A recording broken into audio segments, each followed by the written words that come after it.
Scène 12. Champmathieu de plus en plus étonné. L'instant de clore le débat était venu. Le président fit lever l'accusé et lui adressa la question d'usage. Avez-vous quelque chose à ajouter pour votre défense?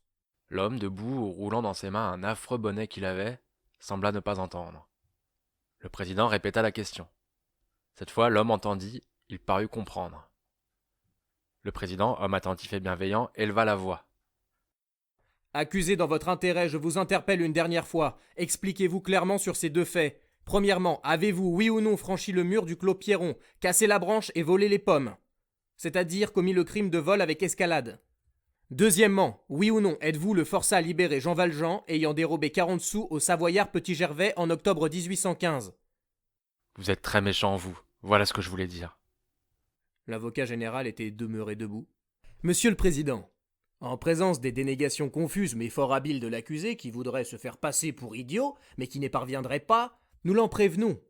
Nous requérons qu'il vous plaise et qu'il plaise à la Cour appeler de nouveau dans cette enceinte les condamnés Brevet, Cochepaille et Chenildieu, et les interpeller une dernière fois sur l'identité de l'accusé, avec le forçat libéré Jean Valjean.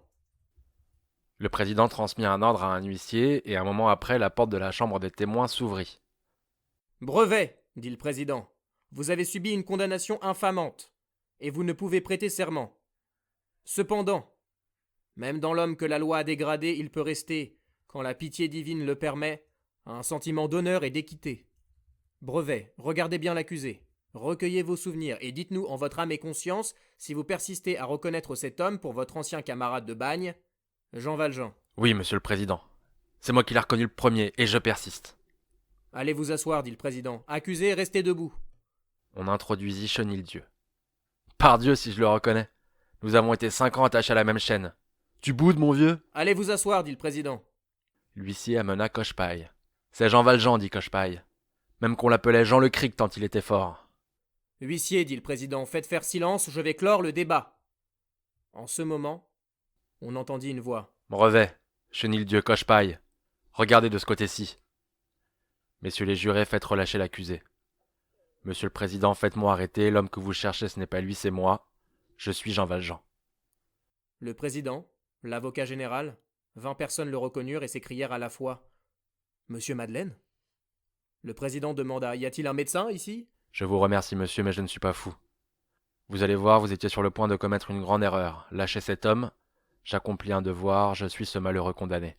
Je suis le seul qui voit clair ici et je vous dis la vérité. Je me suis caché sous un nom, je suis devenu riche, je suis devenu maire. J'ai voulu rentrer parmi les honnêtes gens. Il paraît que cela ne se peut pas. Vous dites monsieur Madeleine est devenu fou. Vous ne me croyez pas, voilà qui est affligeant. Eh bien, je vous reconnais, moi, Brevet. Vous rappelez-vous, te rappelles-tu ces bretelles en tricot à damier que tu avais au bagne? Chenildieu, qui te surnommait toi-même Genidieu. Tu as toute l'épaule droite brûlée profondément parce que tu t'es couché un jour l'épaule sur un réchaud plein de braise pour effacer les 3 lettres TFP. Qu'on y voit toujours cependant, est-ce vrai? C'est vrai.